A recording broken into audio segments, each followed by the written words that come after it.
You may have played poker, but playing poker in Texas is a different animal. This is the Texas Poker Podcast with Tyler and Clint. Hello, this is the Texas Poker Podcast. I'm Tyler. This is Clint. What's up, y'all? And we are back with episode 99. Episode 99. We've been, now I know I have not gotten, oh wait, we ended with a question last week, right? Right. This is what I was going to tell you this week.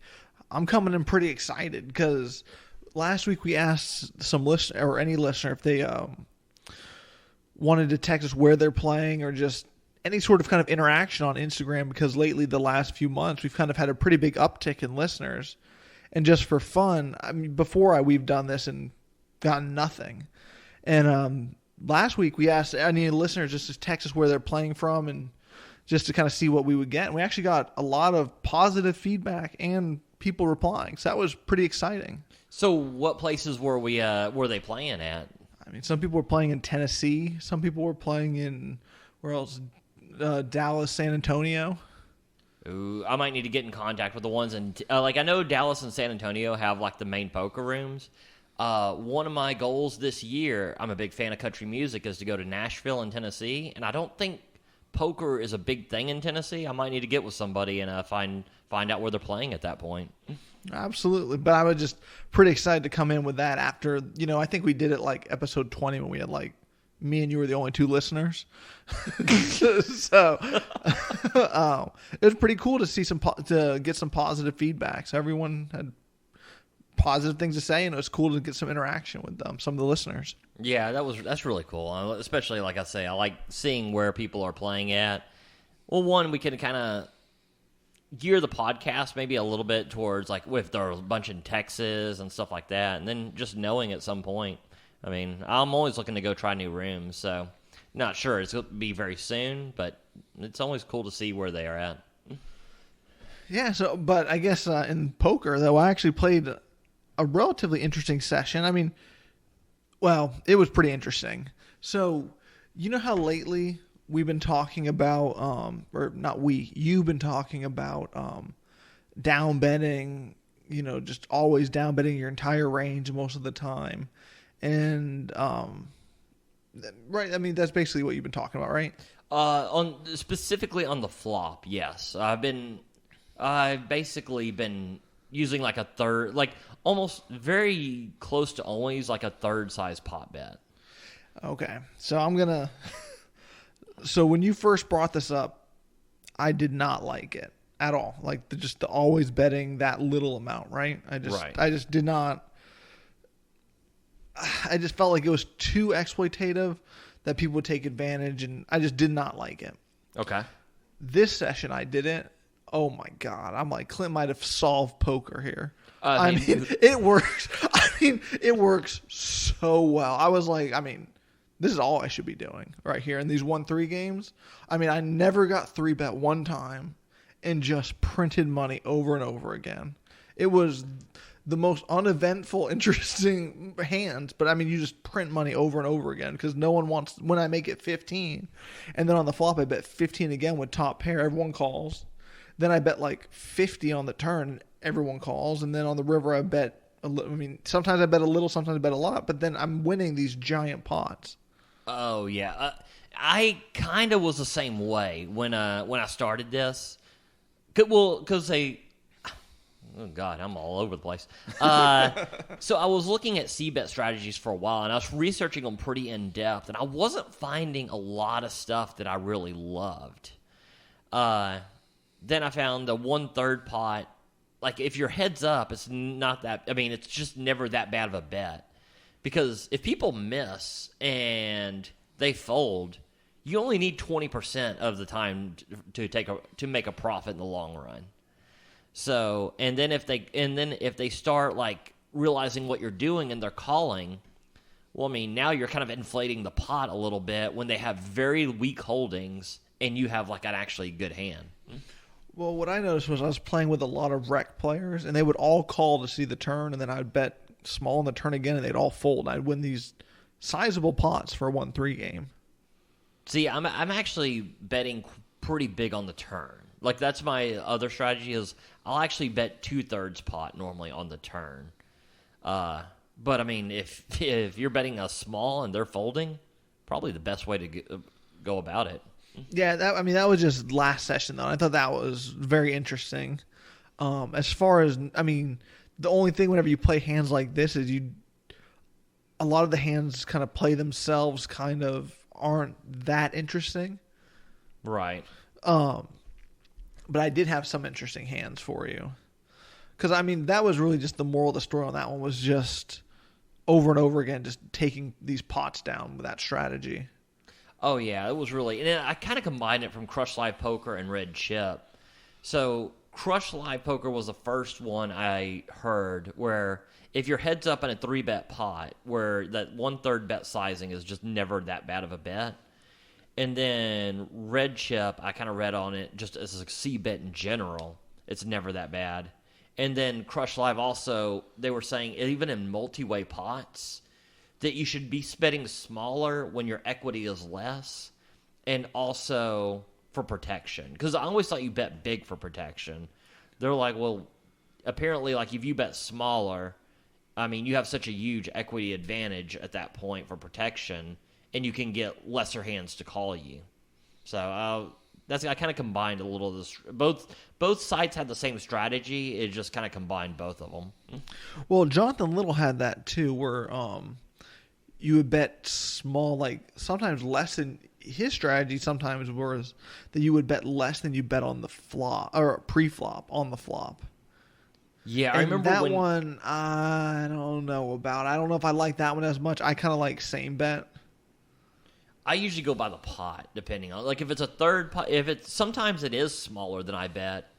Let's say I make it 15 pre-flop for a 1-3 game, and it's heads up. Well, then the pot is 30 if the big blind calls. I will bet 10 in that scenario, but usually you're right. It's usually the same or a little bit more, but it's every now and then it actually will go to that. Well, so I made the extra drive to 101 Katie. Because they have only Hold'em, and there's no PLO, no bomb pots. Okay. And I know you liked the breaking it up with the PLO. I love the only Hold'em, so I made the extra drive to go down there and get their amazing food. I definitely can understand that. Well, I definitely can understand it for the food, and definitely understand it. Like if you want to play just Hold'em, it's definitely worth that drive. Yeah. So I buy in, and before I even get to chips, my first hand I get, pocket kings. Nice. I make it 30, and I get 2 callers. The flop comes 5-5-4 rainbow. I bet 30 again, I get 1 caller. The turn is a jack. I bet 50 he folds. And that was kind of I would say that's pretty standard way to play it, right? Well, I think this is one of those on that down bet of 30. You probably got extra because I think if you bet 60, that person might fold on the flop, so you might have got an extra 30 there, right? That's kind of what I was thinking. I was going to say that this hand kind of really shows what we were talking about earlier, how I was kind of implemented that strategy right from the beginning. Yeah, that's kind of what I was thinking when you were going through the hand. Right, kind of set the tone. That was kind of my thought with that hand. That's why, like you said, it would seem uneventful, but I text you that one just to keep it in the notes kind of thing. Okay, yeah, I got you. Okay, so now I got to kind of paint this picture from this next hand to make sense. Okay. So we're playing, and some PLO players come over, and one of the guys is pretty new, I think. His friend's a PLO player, and his friend's not really playing. But they're going crazy. He seems like he's drunk or been having a good time, right? Has quite a bit of money, like $500, $600, something like that. Okay. Has this crazy all-in bluff with the 4-liner flush out there and shows over pocket deuces with no club. Oh, wow. Just went all in kind of thing. Okay. Had made a few other bluffs before and had called all in with just like random one pair hands. Right. But these all-ins are, $600, $700 all-ins. So this hand, I'm about to leave. And I said I was leaving at 2 a.m. It's like 2:10. Okay. And I was like, well, I really want to play some hands with this guy before I go. Okay. Because literally, if I hit anything at all, I can get all the money. Is what I was kind of thinking. So I'm in the big blind, and I have Queen 4 off. This guy opens it up to 25 over maybe one or two limpers. I guess he didn't open it up. He raised. Okay. So I couldn't have been in the big blind. I must have been early. I don't know where I was. It folded to me. I call. Loose call here. I mean, I was going to wait till after the hand. I mean, obviously, this is not a call I'm loving here, but okay, go for it. But I'm painting the picture for you at least. Okay. I call 25 pre-flop. The flop comes ace of diamonds, queen of diamonds, 8 of hearts. I check. He bets 20. I call. The turn is the 4 of hearts. So now it's diamond, diamond, heart, heart, but I flop 2 pair. Sorry, turn 2 pair. Okay. I donk 100 into him. Okay. And then he just shoves all in. I mean, if you're, yeah, okay. So this is obviously, if you're looking to play with this guy who's just constantly going crazy, I think this is a kind of a snap call, right? Oh, yeah. I snap call. He just had an ace, and I stack him for my basically last hand of the night to have a pretty big double up. I mean, I think the results argue your point. Yeah, I mean, this is just going to be something. Okay, let me say what I don't mind going out of your range to play hands with a guy like this. I do think you should be opening up. I don't think Queen 4 is I think you maybe 4-6 suited or something like that. Oh, 100%. You know what was funny was everyone at the table said after that hand, they're like, "Oh man, you deserve it. You've been playing so tight this hole for so many hours and haven't been playing any hands." I told him, I was like, "It seems weird that Queen 4 was the one that I went all in with." But yeah. I mean, because like I said, I was playing super tight, but then just on that hand, I was like, well, it folds. I know it's going to be heads up. I'll call one time being that deep. I mean, that's not an excuse to play. I just call because I want to play with the drunk guy who kept going all in. I mean, I do think you should expand your range to play with others. I don't think Queen 4 should be in the Queen 4 off should be in the range. But I do think if you have a suited 2 gappers, stuff like that, maybe even if Queen 4 suited a little bit, because then you have overflush opportunities and stuff like that. Now, 25 at this hand, I mean, I think this is just getting lucky at this point. Oh, 100%. Yeah. But that's what this podcast is about. We want it to be about that, right? Well, no. I mean, it's about, telling the story. I mean, not saying I played it well or anything. I'm just saying that's what led to this hand happening. Yeah. Right? It's not...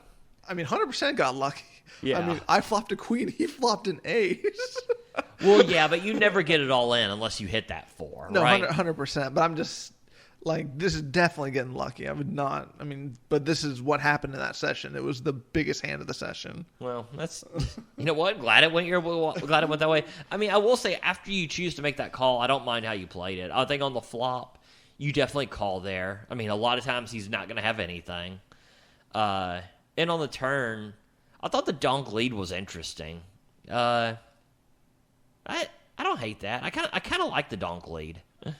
Yeah, no, I just like I said, don't get your poker strategy from us, but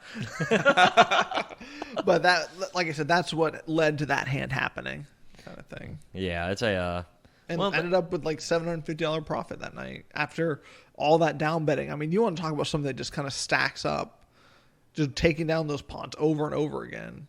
Oh, what really is big, and this was a Crush Live Poker thing I didn't understand at the time.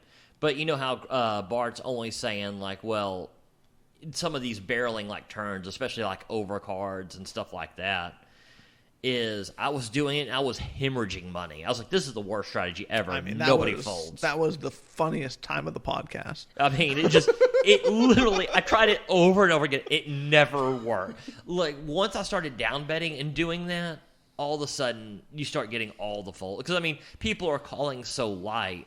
When you're betting half to 2/3 pot, when they call, a lot of times they're on top pair, and they're just not immediately going to put you on an overcard.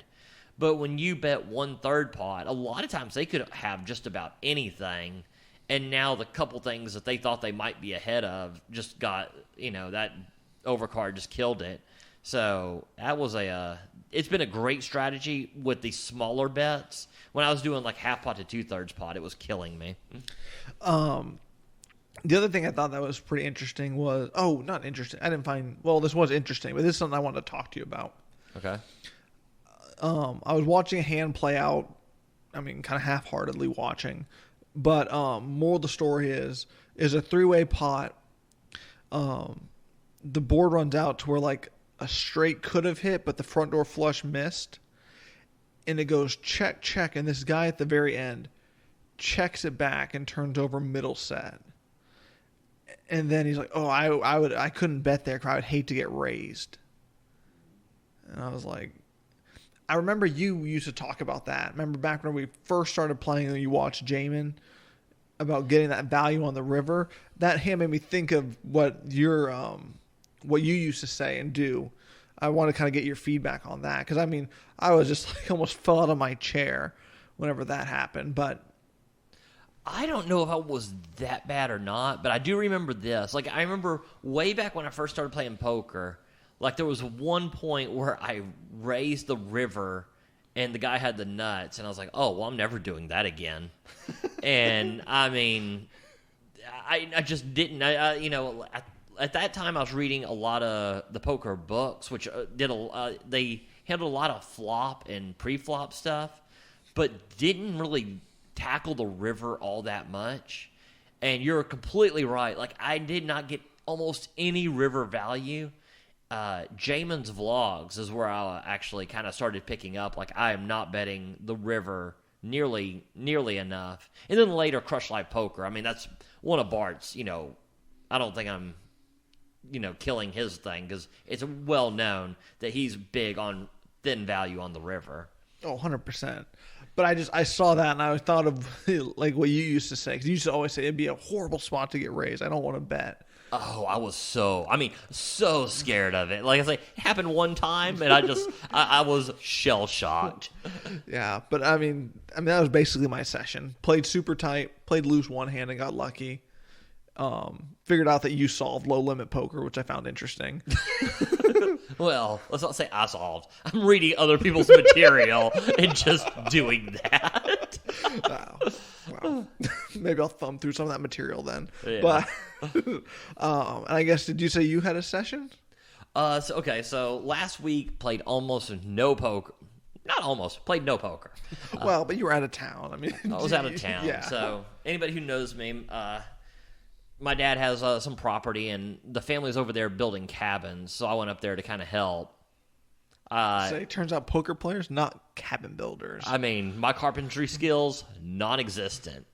It was a lot of fun being around 5 people who seem like they're all professional carpenter. I don't know how every dude is like a professional carpenter, plumber, and mechanic once they get to like 25. I feel like it's a class in high school or college I just completely missed out on. But I moved boards. I used a nail gun to nail things and saw things where they told me to. So I'm now a professional carpenter. Go around Saturday, I leave. And then Sunday, I'm coming back. I'm pretty frustrated on a entire week of just working on a job where everybody knows way more than I do. And I'm like, well, let me get back to a poker table where at least I'm halfway knowledgeable. Most days I'm halfway knowledgeable. So first half of the podcast, you solve low limit poker. Second half of the podcast, we have to reiterate that you're somewhat knowledgeable. Somewhat knowledgeable, yeah. So I look at tournaments. Prime had that series, and it was their closing day event. It was a $25,000 guarantee, one-day event. So I did that on Sunday. How much was the buy-in? It was, I think, $400. Yeah, it was $400. Ooh, it was a pretty big one. It was a pretty big one. How many people showed up? God, it was weird. Like, it started out with just one table. God, were you like, deal? Let's make a deal, guys. Yeah, no kidding. It ended up getting more and more tables, but at 12 o'clock, it was just one table. End up going and doing that, and it was pretty... I like Prime a lot. I was super frustrated. Tell me if I'm out of line here. You're probably out of line. Probably am. So I'm just about to get into the tournament. It's just now starting. It's one table. I was like shooting pool on their pool table, and I would go ahead and go to buy in. It's the middle of March Madness. People who play poker, for the most part, bet sports. A lot of them, right? Sure, yeah. I mean, some guy was just telling me about how much he loves sports betting yesterday, so... March Madness is probably the sports bettor's dream because there's just so many games and all that. Well, they don't have... There's a game going on, and they don't have one TV tuned to it. It's all Friends reruns. So I go up to the little thing. I'm like, hey, could y'all... It's all those Friends reruns. Could we move it to March Madness? The guy looks at me, gets all pissed off, and he's like... Well, the poker tournament's not showing up on Poker Atlas the way it should. That's my priority. And I was like, agreed, that should be a priority. But... I mean, I feel like you have other people there to change the TV channel. Or you could do it if they hand you the remote. I mean, if it takes more than 20 seconds... then maybe you probably shouldn't be running a tournament. I I just thought that was the weirdest response. I mean, and there were tons of people there because they had a 2 o'clock restart for a tournament. So there's literally just people upon people there that are doing nothing. You mean employees? Yeah. It sounded like you're saying players were there. No, employees. I just found that to be a very weird response. I thought that was, and I didn't start anything. I just walked off or whatever. So uncharacteristic. I know. I'm trying to get better about it, man. Now later, I'm going to give him credit here. It went 45 minutes and nothing happened. He did eventually turn the TVs over to March Madness, but I just thought that was one. I thought was weird when you're competing as a poker room. That attention to detail. I think it should have been before anything ever happened. Just turn all that stuff to what players would want to watch. I mean. 100% without... I mean, Friends with no sound does not sound that great. Yeah, and like I say, if somebody asks for something like that, where probably other people want to see it too. I understand you have other bigger priorities, 100%, but it should be it's a 20-second thing. All right, so here's what I think happened. Okay. I'm sure what happened was... I agree you're in the right, basically 100%. Okay. Right? I agree with this. What I'm sure happened was you walked up on someone who was very flustered, right? And I'm sure it's his job to get Poker Atlas going and stuff. Oh, he did seem flustered. I do agree with you there. Yeah, so I'm sure you kind of got a short response from someone who was flustered and felt overwhelmed. So I'm sure that kind of situation was. Okay, I mean, probably so. And like I say, everything else eventually did get changed.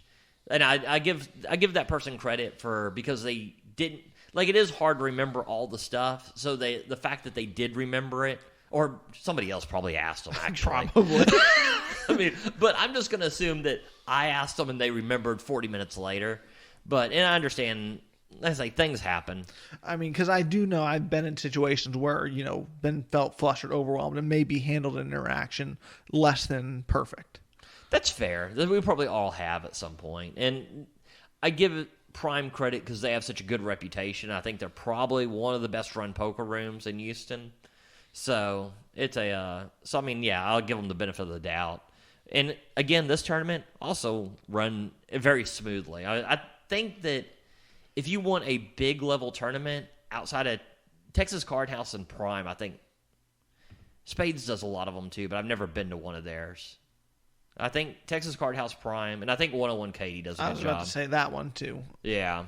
What about, Paramount has that big one once a month, right? Or is it just not nearly as big? I haven't. No, their Saturday one gets pretty big. Yeah. I'm sure that's one that runs very well too. I thought you've been to that one a few times. Well, I got second in one of them. That's what I thought. Yeah. It sounds like you were saying you haven't been. Yeah, it's just been so long. That was several years ago, but it ran very well. How did you? I mean, you haven't told us how you did this time though. At the prime tournament. So I was thinking what you're going to drop on me is that you took down first. No? Don't worry about that. Yeah, let's not worry about that being dropped on you. I feel like you would have heard about that by now. So let me see. I started out doing fairly decent. I don't even remember this hand, so let's go with the... I was in the big blind with ace-10 of hearts. Cutoff raises to 500. Button and small blind call. What do you think I should do here? Okay, so you're in the big blind, and how much did he raise it to? Cutoff raises to 500. What are the blinds, though? This is pretty early. It must have been 1-200 for them to raise 500, because I don't remember a raise with that. If it's that amount, I'm definitely calling, taking my equity with my suited ace and Broadway draw for just under 3 big blinds, right? That's what I'm doing here. I'm just calling. Okay. I thought it was a really good squeeze spot, especially from a cutoff raise. I mean, I'm not arguing that point either. I'm saying that's what I would do. I do agree that that does seem like a great squeeze spot. I make it 2,500. I mean, I can squeeze. I'll be playing. If I could take this down, it's great. If I'll be out of position. And if I get called, it's a good hand. I mean, this is going to sound like I'm beating a dead horse, but I always talk about it. I do like your squeezing size, though, because I hate when people try to squeeze, but they make it 1,000. You know? Oh, yeah. So that's always something that I find interesting. So I like that you sized up for your squeezing. The cutoff calls, the other two fold. The flop is ace, king, 6. No hearts, I'm assuming? No hearts. I bet 2,000 and take it down. We're just on that same exact thought process on that down betting, huh? Oh, yeah, 100%. So it goes on. I kind of get whittled down, just not getting a lot of good. It's one of those that nothing big is happening. Not getting a lot of hands. The blinds are, creeping up as things go along. And the hands I am getting, I'm just missing. I end up kind of getting a little frustrated here with just not being able to make up any ground, which usually I'm very patient in tournaments. It's not characteristic of me. But I raised 9-7 of hearts. It's funny. It's non-characteristic of you to do that, and it's also non-characteristic of you to walk away when that guy gives you that short answer. I'm a different guy, I was about man. to say, a whole different tournament player showed up that night. Yeah. 9-7 of hearts, and this is one of those. There was a super loose aggressive player, and I was like, well, I can maybe exploit this if I get hit. It's kind of like your queen forehand, but I like 9-7 suited a little bit better. It's and I raised 9-7 of hearts from fairly early position. I'm not deep enough to do this. I'm not in good enough position to do this. I'm not deep enough. I already know I'm both. But I get, I think, like 4 or 5 calls, and the flop is 9 high. I mean, I'm probably potting this almost. It checks to me. This is one of those things I will kind of exploitatively bet bigger. So I bet 5,000. I don't remember how much I bet pre-flop, but I know it was just over half pot. I probably would have bet a little bit more here, but so I was like, well, because it's 4 or 5 ways. If I down bet this, me and you are on the same page as far as betting higher. Because if I down bet this becomes super tricky to play on the turn. Oh yeah, I mean you don't know what you're fading or hoping for really. Yeah, so, but I get one. It goes around the super loose aggressive player who's shown multiple bluffs. He raises to 13,000. Now, let me see. It was 9-5. The flop was 9-5 deuce with 2 clubs.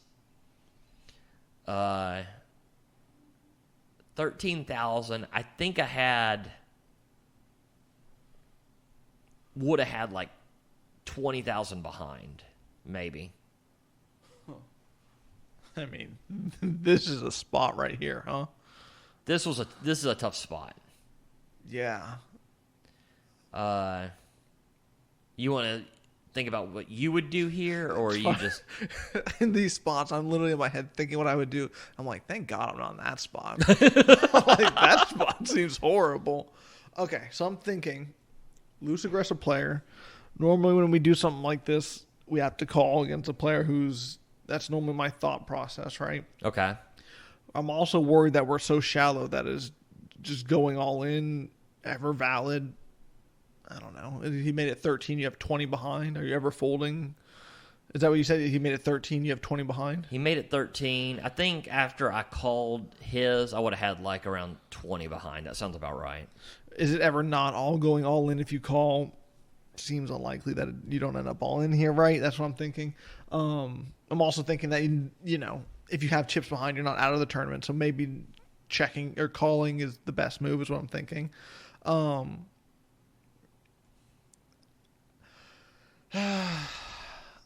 think I'm just calling, I guess, after debating everything. See, I went the other way. I mean, I don't mind. I kind of tanked for a while and then thought this is either a all in or fold. I mean, that was my kind of thought too, but then I was also thinking that, well, he's going to put you all in on the turn, right? So that was kind of my thought. It's like once I call here, but he's never the SPR folding. is going to be just ridiculously low, and I don't know what I'm up against. Like, I mean, like every card in the deck seems kind of tough. I end up jamming. I mean, I don't mind it. Like I said, I don't mind. I mean, I don't think it's enough to get him to fold, but I mean, it's I think it kind of doesn't matter, right? I think you end up all in on the turn either way. Well, if we're ruling out a fold, it really doesn't matter, right? I mean, yeah, it's I mean, if that's not ruled out, it definitely matters. I mean, those are two very different scenarios. But the call and the all in. So my reasoning here? So the flop, I have 9-7 of hearts for the listeners. The flop is 9-5 deuce with two clubs against I bet about half pot. A super lag re-raises to 13,000, about a min raise, leaving me not about maybe a half pot behind if I call. So my thought is a lot of times here he's going to have two overs and a flush draw. That's kind of my thought. That was my thought. I was like, well, I don't know if this super lag flopped a set. It's just his day to win. There's no two pairs for the most part. He was super lag, but he also wasn't stupid. Right, reasonable. Yeah, it's so I'm like, well, I think more often than not, you like a flush draw with an over or something like that is there. And then I was like, well, he could just be tacking me because I was the pre-flop raiser. This is not a board that favors me. Right, I didn't even think about that, but yeah, I mean, 100% that's true too. I put them all in. He kind of very grudgingly calls, and he shows King 9. Wow, that's depressing. That was depressing. So yeah, it was and then obviously no help. So I don't think I kind of went over this in my head for a long time. I think a player like this with a flop like this, it just is what it is. I think if I'm going to look for a mistake that I made, it was probably just raising 9-7 suited when I wasn't deep enough to really be playing that in an early position. I think that was the mistake. On the flop, I'm not sure I can really get away from it against this particular player. I mean, I agree. I mean, not much feedback for you on this one. I mean, I think we both would have played it the same way if it's going to be played. Yeah, exactly. If it's going to be played, so not a great result for me as far as the tournament goes, but I don't know. I've had a pretty good run in tournaments. I can't complain. So I mean, I'm shocked that you didn't hit your 7. So yeah, it was so I don't know, good time. Prime ran a good tournament for what I was in it, and I'm gonna say hopefully to win the next one. Absolutely. So it was funny. Someone made the comment because, like, you know, whenever we go to these poker rooms that have food and free drinks and stuff, I was just drinking Coke Zero or whatever, and some guy goes, "Oh man, you've had a bunch of Coke Zeros, huh?" I was like, "Oh yeah, I'm trying to beat the rake and Coke Zeros." Oh my God, that is good. But I guess on that note, I don't have. I mean, we're hoping to play probably sometime this week too, because we're kind of recording early this week. Ooh, yeah, we are. This is. Yeah, okay, so but that'd be next podcast when we on there. So we're not playing tonight, I don't think. We'll probably play tomorrow, right? Seems likely. So we'll get a good cash game session in. Like I say, I was out of it all last week, so didn't get a ton of sessions in. But it is going to be a big focus. So hopefully, get some time in tomorrow, and we'll have some good content next week. All right. On that note, this concludes the Texas Poker Podcast. We'll talk to you next week. That was the Texas Poker Podcast. Go ahead and rack up, add time, and we'll see you next week.